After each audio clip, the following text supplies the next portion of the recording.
our show. It is 6 o'clock on a Friday. We've made it through the week. It's happy hour on our show. As you can tell, I opened up this bottle at the beginning of the show. Yes, we've been having happy hour for a little while, and cheers to the end of the week. Słońce. Na zdrowie. Salud. Thank you all for joining us and winding down the week with us at Absolutely Long Island. Today we're going to talk about a little bit more advice. We're going to talk about wine, and so let's get started. There you go. Today, I bought some wine, and I didn't go to the Vineyard, but I got this in local wine stores. My favorite vineyard is Wolfer. And unlike most vineyards on Long Island, this one's on the South Fork. It's in Sagaponack.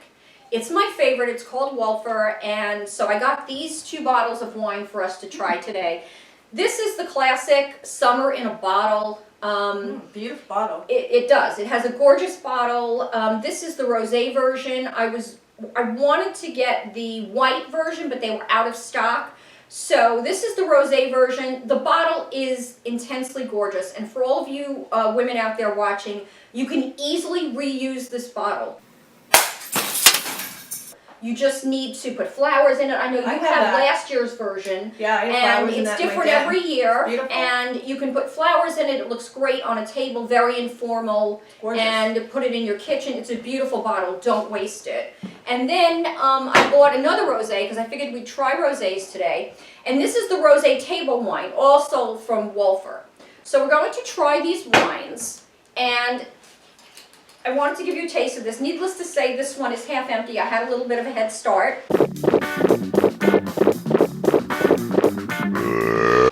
Well, it's Friday. Couldn't help myself. So started happy hour a little early. It's a pretty color. It's a beautiful color, yeah. A lot of people who are, wine snobs or wine aficionados or whatever, they look at the color of wine, they sniff it. I'm not at that point, but it is a beautiful rosé color. So let's take a sip of this. Very good. You know what I like about this wine? It's not dry and it's not fruity. It's like in the middle. It's in the middle. It's kind of in the middle. So I think it's good that we can, we can taste it with another type. And I do like it. Not to be one of those, it has a fruity bouquet and it's this and it's that. But it works. I think it's really good, and now that we're coming into springtime, even though it feels like it's 40 degrees out these days. It's like light and airy. As this gentleman who owns one of the local wine stores always used to say, it's a swimming pool wine. Had a very nice French accent, and he would say, the rosé is the swimming pool wine. But rosé actually it's had a resurgence, even for men. Come on, I need that liquor. I want it and I'm gonna get it, understand? Really? Yeah. And they're saying that it's like a new cool wine to drink. This started last year. A lot of vineyards are producing a lot of rosé. So this is good. So very good. Let's try the other one. I don't think I've had this. I've had the white table wine, but I haven't had the Wolfer, and this is a vintage of 2019. And this is similar color, and this is the table wine rosé. It's kind of similar in color, actually. So let's see if it's good. So let's. Similar. This has more bite to it. This one is a stronger rosé. That one's milder. This one has more bite. This one has more acid. You can taste it a little bit more, but it's good. This one, I think, I can almost feel it more buzzy. I feel like maybe it's... What buzzy you mean? Like a little bit more of a buzz. Oh. So... That's not necessarily a bad thing. It's a good thing. Right? Now, you were telling me earlier that one of your dates was at a vineyard. Yeah. The one and only vineyard date I've ever had was a couple years ago. We went out to the vineyards out on the South Fork. But it was not a good experience, of course, because it's one of my dates, which never starts out well and rarely ends well. He was very, very cheap. And I pour it into the coffee grounds through the sock, and the sock becomes the filter. and then I can save, dollars a week. So instead of like when you get like the flights of wine and you get a couple, we had to share them.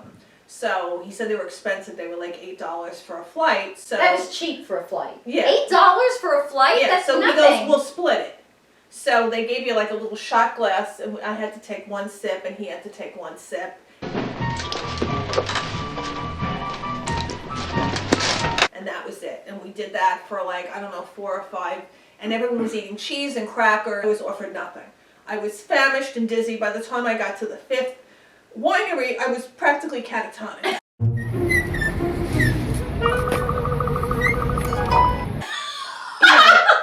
And I was smelling pizza. I was dying. And finally I said, can we eat something? Because, I felt funny because he wasn't offering anything. And so we had like a little brick oven pizza, and that was it. So this reminds me of a conversation I had the other day with a male friend of mine. I've known him for like 20 years. And, we were talking, texting actually, and he was telling me that he feels really bad for women because we have to deal with men like him. You are a rude, terrible person. Exactly. He says, like, he's a bad guy. He admits he's a bad guy. He's Yeah. not married. He's dating. Yeah. And he said, in general, men are horrible. Yeah. And he said, women are put upon, our life on earth is a little slice of hell instead of a slice of heaven. Yeah. And that, really, if you're not born a guy, you're really going to have trouble in your life. Sell crazy someplace else. We're all stocked up here. This was what he said to me the other day. Yeah. So I said to him, okay, so you're saying guys are terrible, you're terrible. Advice. What's your advice for women? And he said 3 things. He said 1, be alone. 2, be gay. Or 3, get a cat. Right. Now, you've done 2 out of the 3. Right. You've been alone. for many years, yeah, off and on. You haven't been gay yet. We're not homosexual, but we are willing to learn. But that's the only one you haven't tried. Right, I have and cats. then you certainly have a number of cats. I have 4 cats for all rescues, yeah. Mm-hmm. So, what do you think about what he said? I think it's very true. I mean, if I could be a lesbian, I probably would have turned that key years ago and opened up that door. I just don't like women, unfortunately, but I think if I did, I'd have a much better life today. And while Mother checks the bird, Betty offers some helpful hints on using the turkey baster. But I agree. I mean, men are just very, very different than women in the things that they want. And as they get older, they're not like a fine wine. They don't get better. They get worse. Oi, look how thick her neck is. There is literally no difference between her ankles and her thighs. Look at her overbite.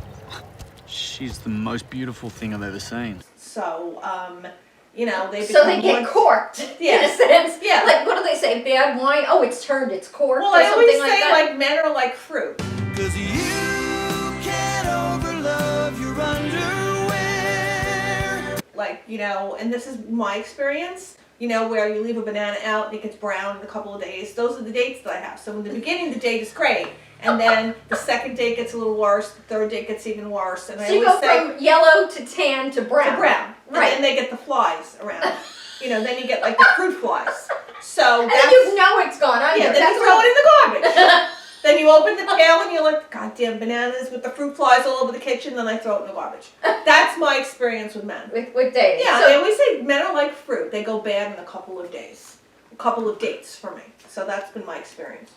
Okay, but you have this amazing capacity to get back on the horse. Yes. Now, I hate bullshit.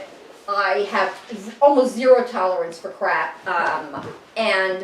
But you keep going on dating. So even though the advice from our friend Yeah. is be alone, be gay, get a cat, Right. you still want to date. Still, it's like hitting my head against the wall and expecting like a different outcome or whatever.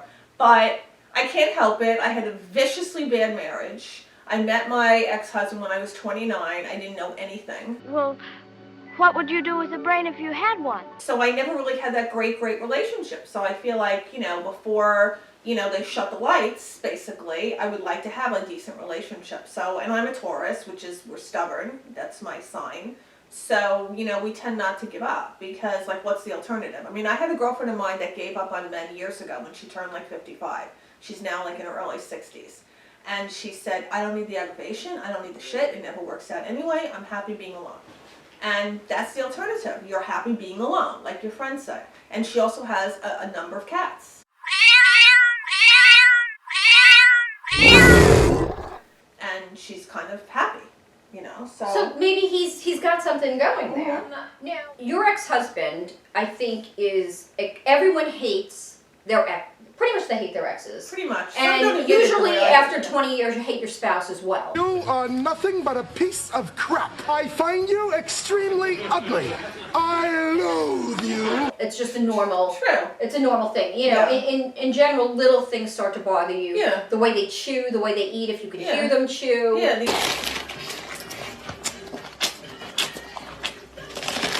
You fucking serious?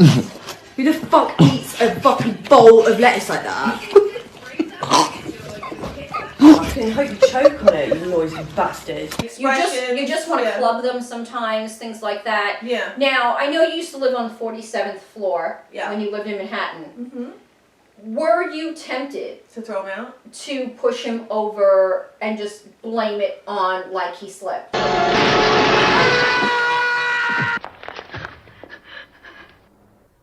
Oops. Yeah, many times. Many times, but he refused to go out on the terrace. You know, I tried to get him out there with coaxing and everything else, but it never happened. So if there were no law in the land... Oh, he would have been dead. Yeah, so you had the Vineyard date, right? Yeah. And then recently, and I'm hoping that our listeners can help us decipher what's going on here, because I'm not really sure myself. I have some guesses, but I'm not a guy. That's not your mother. It's a man, baby. Yeah. Yeah. Come on. Why won't this wig come off? I'm sorry, Basil. I thought she was a man. Yeah. So you recently had a date with somebody. Yeah, my first COVID date. Right. So you, instead of going in a restaurant, you met on a bench. Right. And you decided, okay, I'm going to try it. I don't want to be alone. No gayness. I have the cats, whatever. Yeah. We were talking and texting for weeks. Weeks. You know, Yeah. and with me, I don't, in the past, like I've done that and I've wasted so much time, and then when you actually meet them, there's no chemistry, or it's not what you, and then you're like, I wasted 3 weeks of my life on this. So I'm the one that suggested talking on the phone at first, because I don't know if he's shy, or I don't really know what the story is, and then I also suggested the meet and greet. Okay, so you meet him. Yeah. How'd it go? I thought it went fabulous.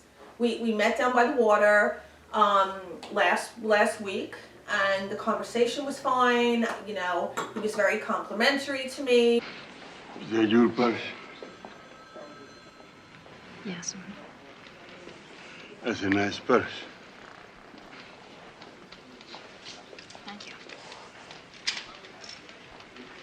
you. We had a lot of things in common. He lives close. I thought it was a home run. Okay, And I was and what happened? pleasantly surprised. Then he seems to have backed off. You know, it's like he was texting me a lot, and now I still get the text pretty much every day, but, you know, I haven't seen him. It's been 8 days now, and I get the one-word text here and there, and he's keeping me like on the hook, kind of like a fish. He doesn't want to throw me back, but yet he's not making additional plans to get together. My opinion in all of this is he wants to keep the door open, but he's not ready to commit to anything. He doesn't really know if he wants to take it further.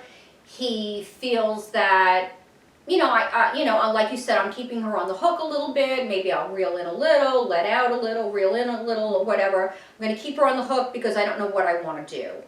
And we want verification. So people out there, please comment.